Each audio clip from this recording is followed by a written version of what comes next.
সম্রাট হেরাক্লিয়াস ইতিহাসের অত্যন্ত আলোচিত একজন ব্যক্তি। আজনাদায়নের যুদ্ধ, ইয়ারমুকের যুদ্ধ সহ বহু ঐতিহাসিক যুদ্ধে খ্রিস্টান শক্তি মুসলিমদের বিরুদ্ধে অস্ত্র ধারণ করেছিল সম্রাট হেরাক্লিয়াসের নির্দেশে। তিনি ছিলেন পূর্ব রোম সাম্রাজ্যের সম্রাট। তার পূর্বপুরুষদের শাসনামলে নানা কারণে রোমান সাম্রাজ্য ভেঙে পড়েছিল। হেরাক্লিয়াস নিজের যোগ্যতা আর অসাধারণ নেতৃত্ব গুণে সেই ভেঙে পড়া সাম্রাজ্যকে পুনরায় একত্রিত করেন। তিনি ছিলেন সত্যিকার অর্থেই একজন বিচক্ষণ রাজনীতিক ও দক্ষ শাসক। মহানবী হযরত মুহাম্মদ সাল্লাল্লাহু আলাইহি সাল্লাম যখন আরবে ইসলাম প্রচার করছিলেন, ঠিক সেই সময় হেরাক্লিয়াস ব্যস্ত সময় পার করছিলেন বিশাল রোম সাম্রাজ্য সুসংহত করার কাজে। ব্যক্তিগত জীবনে তিনি ছিলেন একজন খ্রিস্ট ধর্মাবলম্বী। আনুমানিক ৭ম হিজরিতে রাসূলুল্লাহ সাল্লাল্লাহু আলাইহি সাল্লাম সম্রাট হেরাক্লিয়াসের কাছে একটি চিঠি লিখেন, যেখানে তিনি তাকে ইসলাম গ্রহণের আহ্বান জানান। এই চিঠি পাঠ করার পর এবং বেশ কিছু বিষয়ে খোঁজ খবর নেয়ার পর হেরাক্লিয়াস নিজের রাজ দরবারে প্রকাশ্যে ঘোষণা করেন, নিঃসন্দেহে মুহাম্মদ সাল্লাল্লাহু আলাইহি সাল্লাম একজন সত্য নবী। হেরাক্লিয়াস এমনটাও বলেন, আজকে আমি যে রাজ দরবারে দাঁড়িয়ে আছি, এখানেও একদিন তার কর্তৃত্ব প্রতিষ্ঠিত হবে।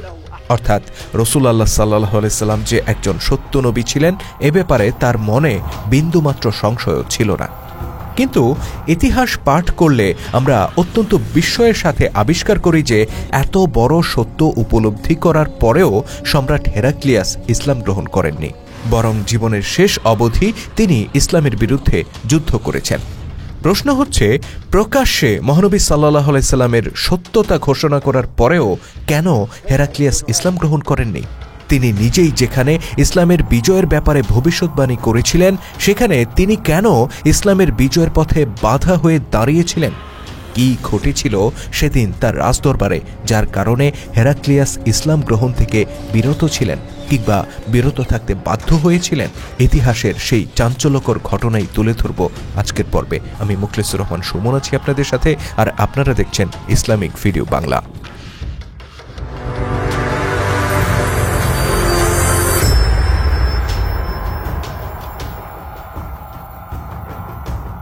ষষ্ঠ হিজরিতে মদিনার মুসলিম ও মক্কার কুরাইশদের মধ্যে হুদাইবিয়ার সন্ধি স্বাক্ষরিত হয়। এই সন্ধিতে বলা হয়, আগামী 10 বছর মক্কা ও মদিনার মানুষ একে অপরের বিরুদ্ধে যুদ্ধে জড়াবে না। মদিনার মুসলিমদের জন্য এটা ছিল অত্যন্ত স্বস্তিকর বিষয়, কেননা এই সন্ধির আগ পর্যন্ত মক্কার কুরাইশরা মদিনার বিরুদ্ধে একের পর এক যুদ্ধ চাপিয়ে দিয়ে আসছিল, যে কারণে রাসূলুল্লাহ সাল্লাল্লাহু আলাইহি সাল্লামের পক্ষে আরবের বাইরে ইসলাম প্রচারের ব্যাপারে মনোযোগ দেওয়ার সুযোগ হয়ে ওঠে না। যখন হুদাইবিয়ার সন্ধি হয়ে গেল, তখন আরবের অভ্যন্তরীণ পরিস্থিতি অনেকটাই শান্ত হয়ে আসে। রাসূলুল্লাহ সাল্লাল্লাহু আলাইহি সাল্লাম খানিকটা স্বস্তির নিঃশ্বাস ফেলেন। এবার তিনি আরবের দূরবর্তী শহর এবং একই সাথে আরবের বাইরে দৃষ্টি দেওয়ার সুযোগ পেলেন। তিনি প্রতিনিধি পাঠিয়ে দূরবর্তী গোত্রগুলোকে যেমন ইসলামের দাওয়াত দিতে লাগলেন, একই সাথে দূর দূরান্তে বিভিন্ন দেশের রাজা, বাদশাহ, সম্রাটদের কাছেও ইসলামের পয়গাম পাঠিয়ে তাদেরকে আল্লাহর সত্য দিন মেনে নেয়ার আহ্বান জানালেন। বাদ যাননি পূর্ব রোম সম্রাট হেরাক্লিয়াসও। রোমান সাম্রাজ্য ছিল তৎকালীন বিশ্বের অন্যতম বৃহৎ পরাশক্তি। আজকের সিরিয়া, ফিলিস্তিন, জর্ডান, ইসরায়েল, তুরস্ক, আর্মেনিয়া সহ মধ্যপ্রাচ্য ও ইউরোপের বিশাল অঞ্চল জুড়ে বিস্তৃত ছিল এই সাম্রাজ্য। অন্যদিকে আরব ছিল দুর্ভিক্ষ ও দারিদ্র্যপীড়িত একটি ভূখণ্ড।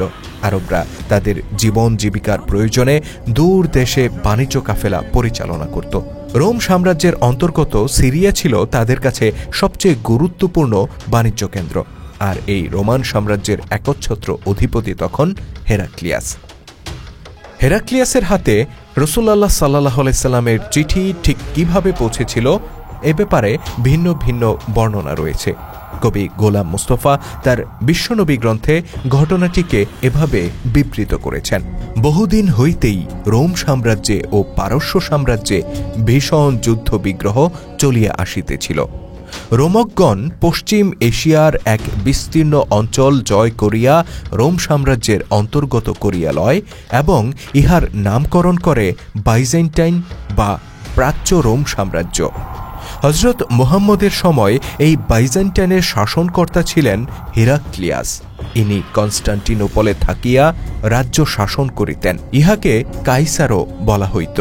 খ্রিস্টীয় সপ্তম শতাব্দীর প্রারম্ভে পারস্য সম্রাট খসরু রোম দিগকে পরাজিত করিয়া মিশর, সিরিয়া, প্যালেস্টাইন প্রভৃতি দেশগুলির উদ্ধার সাধন করেন, কিন্তু বেশি দিন সেগুলিকে বশে রাখিতে পারেন নাই।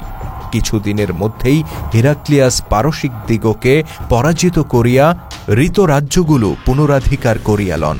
ঠিক এই সময় হযরত মুহাম্মদ হুদায়বিয়ার কোরাইশ দিগের সহিত সন্ধি করিতে ব্যস্ত ছিলেন। হেরাক্লিয়াস মনে মনে এই প্রতিজ্ঞা করিয়াছিলেন যে যদি তিনি পারসিক দিগকে পরাজিত করিয়া প্যালেস্টাইন পুনরাধিকার করিতে পারেন, তবে পায়ে হাঁটিয়া জেরুজালেম তীর্থ করিতে আসিবেন। তদনুসারে তিনি মহা আড়ম্বরে জেরুজালেমে আসিতেছিলেন। এমন সময় অপরিচ্ছন্ন সিলমোহরযুক্ত আরবি ভাষায় লিখিত একখানি পত্র তাহার হস্তে আসিয়া পৌঁছিল। দেহিয়া কপ নামে জনৈক আরবীয় দূত পত্রখানি প্রথমত বসরার খ্রিস্টান শাসনকর্তা হারিসের নিকট প্রদান করেন। হারিস জনৈক কর্মচারী সঙ্গে দিয়া আরবীয় দূতকে জেরুজালেমে হেরাক্লিয়াসের নিকট পাঠাইয়া দেন।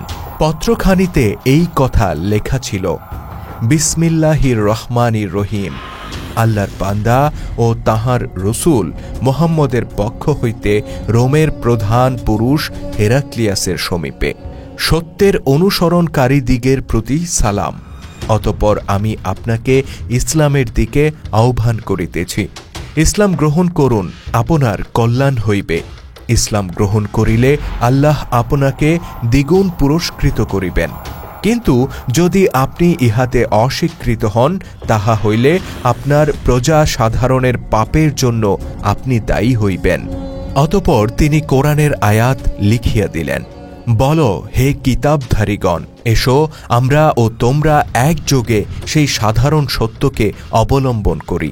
আমরা কেহই আল্লাহ ব্যতীত অন্য কাহাকেও পূজা করিব না এবং আল্লাহর সহিত কাহাকেও অংশীদার করিব না, অথবা নিজেদের মধ্য হইতে কাহাকেও আল্লাহর আসনে বসাইব না। কিন্তু যদি তাহারা একথা না মানে, তবে বলিয়া দাও যে আমরা মুসলমান, তোমরা একথা সাক্ষী থাকিও। মোহর মুহাম্মদ রাসূলুল্লাহ।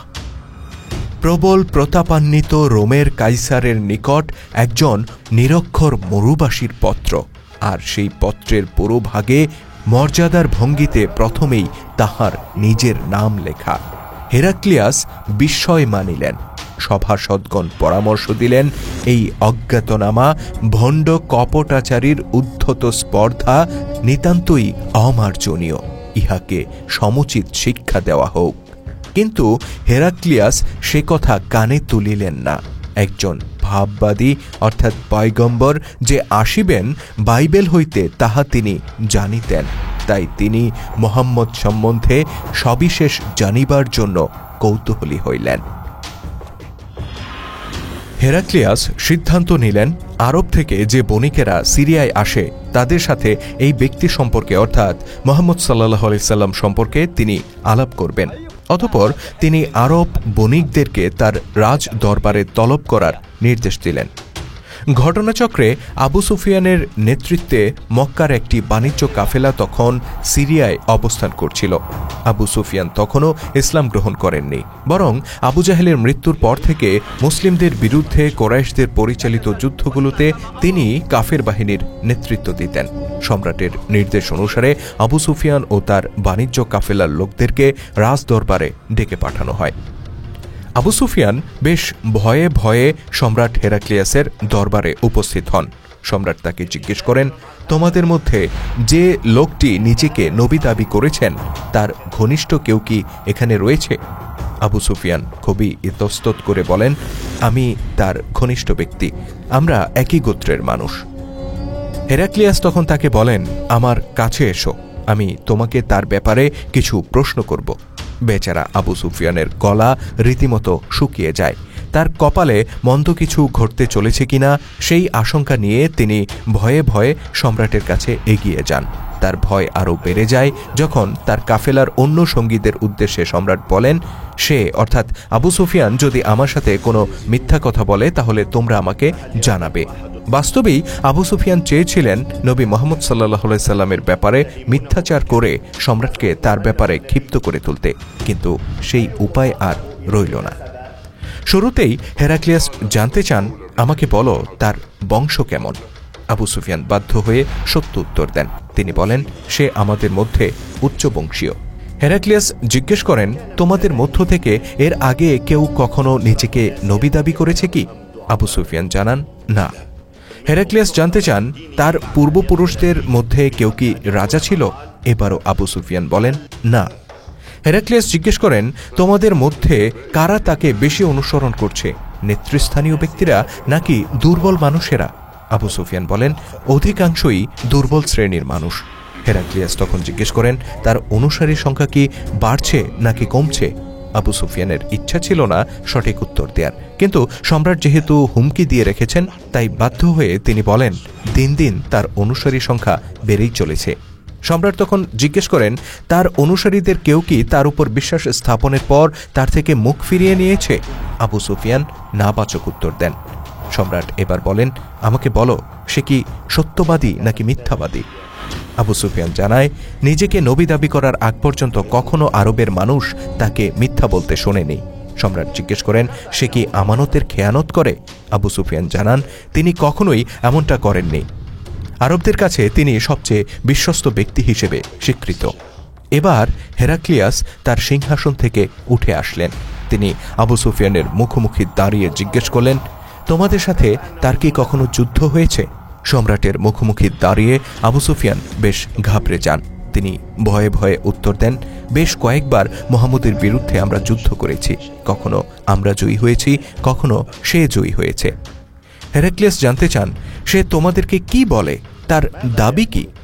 আবু সুফিয়ান জানান, সে বলে, এক আল্লাহর ইবাদত করো, তার সাথে কাউকে শরিক করিও না।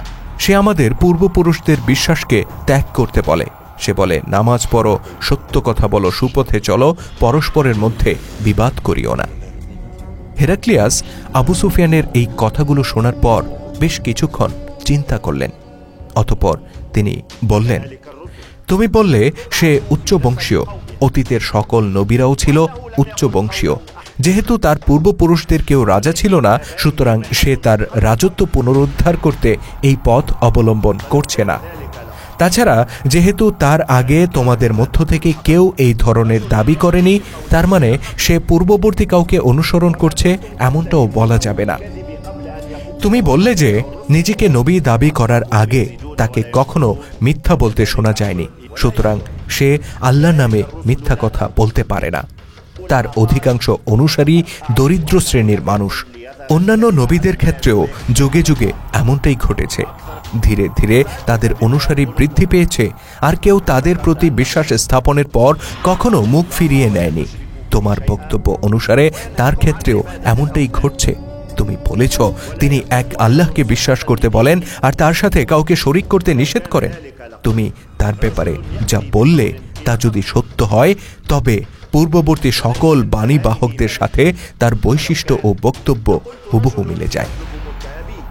অতঃপর হেরাক্লিয়াস অত্যন্ত দৃঢ়তার সাথে বলেন, নিঃসন্দেহে তিনি আল্লাহর প্রেরিত একজন রসূল।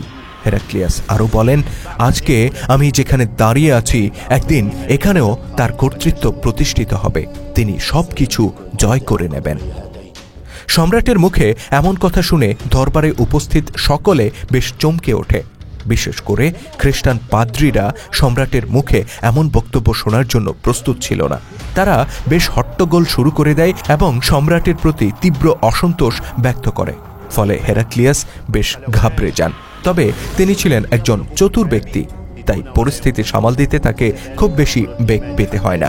তিনি তার বক্তব্যের একটা ভিন্ন ব্যাখ্যা দিয়ে উপস্থিত সবাইকে, বিশেষ করে পাদ্রীদেরকে শান্ত করেন। এখানে প্রশ্ন ওঠা স্বাভাবিক, হেরাক্লিয়াস যেখানে উপলব্ধি করতে পেরেছিলেন মুহাম্মদ সাল্লাল্লাহু আলাইহি সাল্লাম সেই প্রতিশ্রুত রসূল, তাহলে তিনি কেন পরের মুহূর্তেই আবার পল্টি নিলেন? এর কারণ সঠিকভাবে বলা আমাদের পক্ষে সম্ভব নয়। যেহেতু হেরাক্লিয়াসের মনের মধ্যে ঠিক কী কাজ করেছিল তা আমাদের পক্ষে জানা সম্ভব নয়। তবে বাহ্যিকভাবে বিবেচনা করে আমরা একটা কারণ উল্লেখ করতে পারি, তা হল হেরাক্লিয়াস তার ক্ষমতার ব্যাপারে পাদ্রীদের উপর অনেকাংশেই নির্ভরশীল ছিলেন। তৎকালীন বিশ্বে যে খ্রিস্টান রাজা বা সম্রাটরা রাজ্য শাসন করতেন তাদের কাছে পাদ্রীদের সমর্থন ও সহযোগিতা ছিল সবচেয়ে গুরুত্বপূর্ণ। পাদ্রীরা যদি কোনো রাজা বা সম্রাটের প্রতি নাখোশ হতো, তার বিরুদ্ধে যদি ফতোয়া দিত, তাহলে প্রজারা সম্রাটের বিরুদ্ধে দাঁড়িয়ে যেত। হেরাক্লিয়াস তার সারা জীবনের কঠোর পরিশ্রম আর সাধনার মাধ্যমে যে বিশাল রাজত্ব গড়ে তুলেছেন, তার পেছনে অন্যতম সহায়ক ভূমিকায় ছিল পাদ্রীদের নিরঙ্কুশ সমর্থন। এই সমর্থন হারিয়ে ফেললে এই বিশাল রাজত্বের নিয়ন্ত্রণও হারিয়ে ফেলতে হবে তাকে। হেরাক্লিয়াস হয়তো উপলব্ধি করতে পেরেছিলেন মুহাম্মদ সাল্লাল্লাহু আলাইহি সাল্লাম একজন সত্য নবী, কিন্তু এই সত্য স্বীকার করে নিলে আগামীকাল হয়তো তার রাজত্বই থাকবে না। নিজের আজীবনের শ্রম ও সাধনালব্ধ এই বিশাল রাজত্ব হারানোর ভয়েই সম্ভবত হেরাক্লিয়াস এত বড় সত্যকে নিজের মধ্যে ধামাচাপা দিয়েছিলেন। তবে যে সাম্রাজ্যের ক্ষমতা হারানোর ভয় হেরাক্লিয়াসকে ইসলাম গ্রহণ থেকে বিরত রেখেছিল, সেই সাম্রাজ্য তিনি ঠিকই একদিন হারিয়েছিলেন। আমাদের মনে আছে হেরাক্লিয়াস বলেছিলেন, আজকে আমি যেখানে দাঁড়িয়ে আছি একদিন এখানেও তার কর্তৃত্ব প্রতিষ্ঠিত হবে। বাস্তবেই হেরাক্লিয়াস যে রাজদরবারে দাঁড়িয়ে কথা বলছিলেন, মাত্র 5 থেকে 6 বছর পর সাহাবীরা সেই রাজদরবার জয় করে নেন। ইয়ারমুকের যুদ্ধে পরাজিত হওয়ার 1 মাস পরেই সিরিয়া ছেড়ে ইউরোপে চলে যান সম্রাট হেরাক্লিয়াস। সিরিয়ার সীমান্তে পৌঁছে পেছনে ফিরে সিরিয়া ভূমির দিকে তাকিয়ে দুঃখ ভারাক্রান্ত হৃদয়ে বিলাপ করে হেরাক্লিয়াস বলেছিলেন, বিদায় হে সিরিয়া, বিদায়, চিরকালের জন্য বিদায়। রোমানরা আর কখনো তোমার বুকে ফিরে আসবে না। ওহ, কি চমৎকার একটি দেশ শত্রুর হাতে তুলে দিয়ে যাচ্ছি। সিরিয়া ছেড়ে যাওয়ার আগে এটাই ছিল সম্রাট হেরাক্লিয়াসের শেষ আক্ষেপ।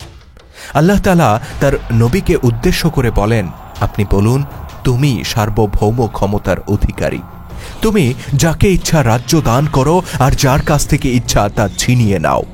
যাকে ইচ্ছা সম্মানিত করো আর যাকে ইচ্ছা অপমানিত করো। তোমার হাতেই রয়েছে যাবতীয় কল্যাণ। নিশ্চয়ই তুমি সর্ববিষয়ে ক্ষমতাশালী।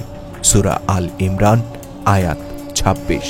আল্লাহ তাআলা আমাদের সবাইকে সত্য উপলব্ধি করার এবং নিজেকে হেদায়েতের পথে পরিচালিত করার তৌফিক দান করুন। আমিন। ইসলামের গৌরবময় ইতিহাস নিয়ে নির্মিত ভিডিও চিত্র আমরা ধারাবাহিকভাবে তুলে ধরছি আমাদের চ্যানেলে। আপনি যদি নতুন হয়ে থাকেন তাহলে চ্যানেলটিতে সাবস্ক্রাইব করার অনুরোধ রইল। আর আজকের ভিডিওটি কেমন ছিল কমেন্ট করে জানাতে ভুলবেন না। যদি ভালো লেগে থাকে তাহলে অবশ্যই লাইক ও শেয়ার করে ছড়িয়ে দেওয়ার অনুরোধ রইল। আল্লাহ হাফেজ।